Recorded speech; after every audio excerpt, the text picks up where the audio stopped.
사도 바울은 로마에 가기를 간절히 원하고 있습니다. 여러 번 그들에게 가고자 노력했고 이제도 하나님의 뜻 안에서 그들에게 나아갈 좋은 길 얻기를 구하고 있다고 했습니다. 그는 할 수 있는 대로 로마에 있는 그들에게도 복음 전하기를 원했습니다.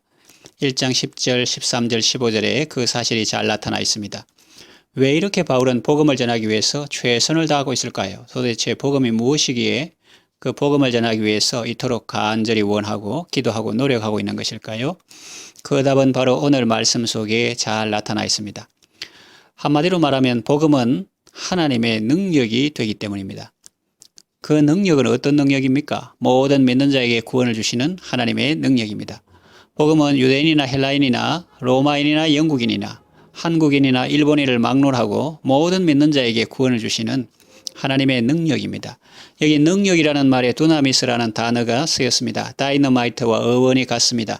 다이너마이트는 능력이 있습니다. 산을 뚫고 길을 만듭니다. 산 속에 다이너마이트를 설치하고 전기선을 연결해서 바깥에서 발파 스위치를 누르면 굉음을 내며 폭발하는데 그 힘이 엄청납니다.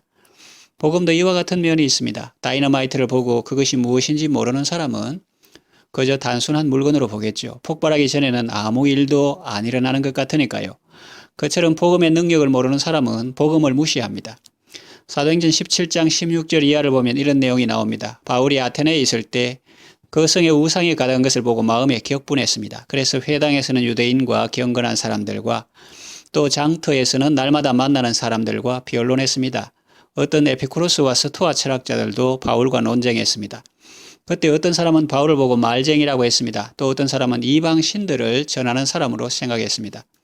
세상 사람들이 기독교를 그렇게 볼 수 있습니다. 그러나 기독교는 세상의 수많은 종교 중에 또 하나의 종교가 아닙니다.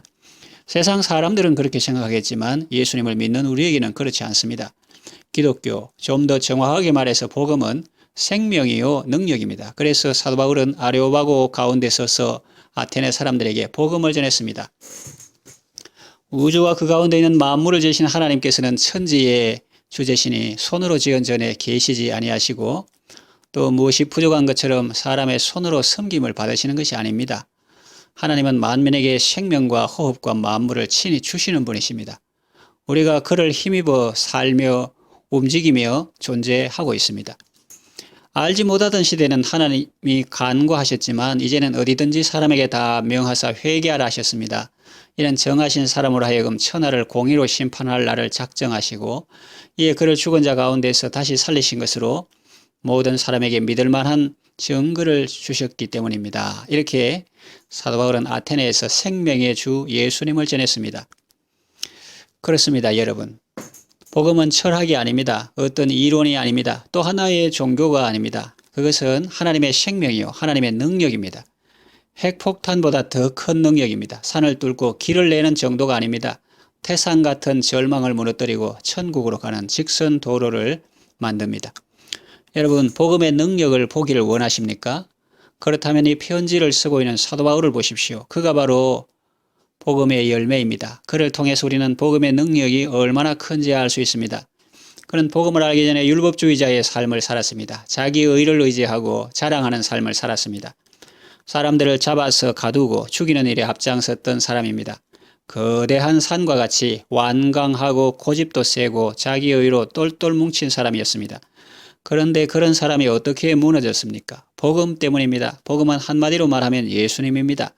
그는 다메섹으로 가는 길에서 해보다 더 밝은 빛을 보았습니다. 그리고 말에서 떨어지고 눈이 멀게 되었습니다. 주여 누구십니까? 물었더니 나는 내가 핍박하는 나사렛 예수라 하는 음성이 들려왔습니다. 사울이라는 청년은 큰 충격을 받았고 그 후에 거듭나서 새 사람이 되었습니다. 세례를 받고 이제는 박해자의 삶이 아닌 전도자의 삶을 살게 됩니다. 그리고 아라비아에 3년 있을 때 예수님과 깊은 만남을 가졌을 것입니다. 그는 구약 성경을 읽으며 계시를 통하여 예수님을 알고 복음 전도자의 삶을 살게 됩니다. 이것이 바로 복음의 능력입니다. 복음은 이론이나 철학이 아니라 하나님의 능력입니다. 그리고 이 복음은 모든 믿는 자에게 구원을 주시는 하나님의 능력입니다. 하나님의 능력인데 구원을 주시는 능력이라는 말입니다. 사랑의 능력이요 생명의 능력입니다. 파괴하고 무너뜨리고는 능력이 아니라 살리고 세우는 능력입니다. 물론 안 좋은 것은 파괴하고 무너뜨리겠죠. 그러나 좋은 것은 살리고 세웁니다. 복음은 한 사람 안에 있는 부정과 거짓을 무너뜨리고 그 안에 정직과 진실의 빌딩을 세웁니다. 어둠의 도시를 무너뜨리고 아름다운 빛과 사랑의 도시를 만듭니다. 깨어진 가정이 하나가 되게 합니다. 나갔던 자녀를 돌아오게 합니다. 옛사람이 변하여 새사람이 되게 합니다. 이것이 복음 속에 있는 하나님의 능력입니다. 북한은 대륙간 탄도미사일을 개발하고 있습니다. 그러나 하나님께서는 우리에게 세계를 뒤집고도 남을 엄청난 위력을 가진 복음을 주셨습니다. 핵무기는 파괴하지만 복음은 건설하고 세웁니다. 핵무기는 도시와 사람들을 황폐하게 만들지만 복음은 아름답게 만들고 건강하게 해줍니다. 물론 핵도 잘 사용하면 발전소도 만들고 항공모함도 움직이게 합니다. 물질세계의 핵도 그러하거늘 하물며 복음 속에 있는 하나님의 능력은 오죽하겠습니까? 또 하나 우리가 기억해야 할 것은 복음은 능력이고 또 구원을 주시는 능력인데 그것은 모든 믿는 자에게 구원을 주시는 하나님의 능력이라는 사실입니다. 복음의 보편성입니다. 사람을 차별하지 않습니다. 피부색이나 사는 지역에 따라 누구는 주고 누구는 안 주는 것이 아니라는 말입니다. 누구든지 예수님을 믿기만 하면 구원을 받게 되는 것입니다. 유럽에 사는 백인들 중에도 구원받은 사람들이 있고 아프리카에 사는 흑인들 중에도 구원받은 사람들이 있고 아시아에 사는 여러 민족들 중에도 구원받은 사람들이 있습니다. 누구든지 예수님께서 하신 일을 마음으로 믿고 입으로 예수님을 주님이라 시인하면 구원을 받습니다. 여기서 우리는 선교의 필요성을 발견합니다. 복음은 모든 믿는 자에게 구원을 주시는 하나님의 능력이 되기 때문에 구한 말의 선교사들도 이 땅에 와서 복음을 전했던 것 아니겠습니까? 조선 사람들은 믿어도 구원받지 못한다면 왜 머나먼 이국 땅에까지 와서 복음을 전했겠습니까? 복음은 모든 믿는 자에게 구원을 주시는 하나님의 능력이기 때문 아니겠습니까? 만일에 모든 믿는 자가 아니라 일부 믿는 자에게만 구원을 주신다면 그것을 진정한 복음이라 하겠습니까? 모든 믿는 자에게 구원을 주시기 때문에 참 복음이요 또 정말 귀한 것입니다. 모든 믿는 자라는 말 속에는 이처럼 피부색이나 사는 지역뿐만 아니라 나아가 사회적 신분이나 빈부나 나이나 학력도 초월하는 의미가 포함되어 있습니다. 인도에 카스트 제도가 있는데 상류 계층에 속한 사람만 예수 믿으면 구원받는 것이 아니라 불가촉 천민이라고 불리는 사람도 예수님을 믿으면 구원을 주시는 것입니다. 복음은 누구에게나 모든 사람에게 필요한 것입니다. 복음이 필요하지 않은 사람은 없습니다. 모든 사람이 죄를 범하여서 하나님의 영광에 이르지 못하기 때문에 복음에 나타난 하나님의 의가 필요하기 때문입니다. 상류 계층 사람에게도 예수님이 필요하고 부자에게도 예수님이 필요하고 연세든 어른들에게도 복음이 필요하고 박사 학위를 여러 개 가진 사람에게도 복음이 필요합니다. 사람들에게는 모두 예수님이 필요합니다. 그들은 잘 살고 똑똑한데 뭐 아쉬운 게 있겠나 그러면서 그분들 영혼 제쳐놓으면 안 됩니다. 그분들에게도 예수님이 필요하다 그러면서 그들에게 나아갈 좋은 길 얻기를 구하고 기도하고 준비하고 있으면 하나님께서 그런 영혼들을 붙여 주실 것입니다. 나만 보세요. 아람 나라에서 크고 존귀한 자 아니었습니까? 겉으로 보면 아쉬운 게 없게 보이죠. 그러나 그에게는 엘리사 선지자가 필요했습니다.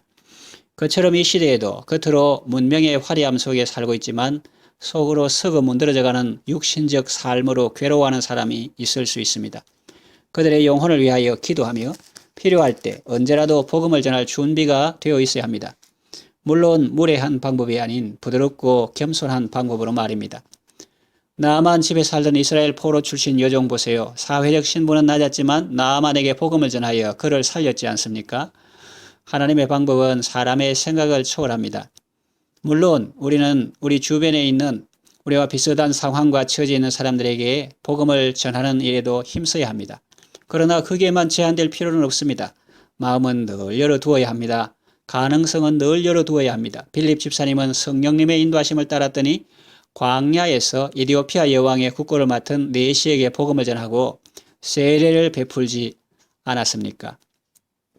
광야에 사람 아무도 없는데 거기 누가 있겠나 그런 생각할 수 있겠지만 성령님의 인도를 따랐더니 큰 영향력이 있는 사람에게 전도할 수 있었다는 말입니다. 그처럼 우리가 마음을 열고 하나님의 음성에 순종하면 우리는 우리가 생각하는 것보다 더 많은 사람들에게 복음을 전하고 영혼을 구원할 수 있을 것입니다. 복음을 알고 복음으로 변화된 사도 바울은 그 생명의 복음을 귀하게 여기고 그 복음 전하는 일에 전생을 걸었습니다. 전에는 복음을 모르고 예수님 제자들을 잡아 가두고 죽이는 삶을 살았는데 이제는 생명의 복음 전하는 일을 마치려 하면은 자기 생명을 조금도 귀한 것으로 여기지 아니한다고 말할 정도였습니다. 남들은 위험하다고 말리고 가지 말라고 권해도 그는 오히려 감사하며 기꺼이 사명의 길로 달려갔던 것입니다. 말씀을 정리 요약합니다. 사도 바울은 복음을 부끄러워하지 않았습니다. 오히려 자랑스럽게 여겼습니다. 여러분들은 복음을 아십니까? 종교 생활을 묻는 것이 아닙니다. 예수님을 아느냐고 묻는 것입니다. 복음은 한마디로 말하면 예수님이기 때문입니다. 복음은 모든 믿는 자에게 구원을 주시는 하나님의 능력입니다. 세상이 감당치 못하는 하나님의 능력입니다. 이 복음을 하나님께서 우리 손에 맡겨주셨습니다. 감사하며 이 복음으로 자신도 살고 다른 사람도 살리는 아름다운 삶을 살아가시기 바랍니다. 기도합니다. 하나님 아버지, 복음으로 우리를 구원해 주셔서 감사합니다. 사도 바울은 복음을 부끄러워하지 않았습니다. 우리도 사도 바울처럼 복음을 부끄러워하지 않는 삶을 살게 하소서. 복음적인 삶을 살게 하시고 또 복음을 다른 사람들에게 전하는 삶을 살게 하소서. 모든 믿는 자에게 구원을 주시는 하나님의 능력을 보면서 기뻐하고 감사하게 하소서. 복음으로 구원받고 복음으로 선한 열매 많이 맺게 하소서. 예수님의 이름으로 기도합니다. 아멘.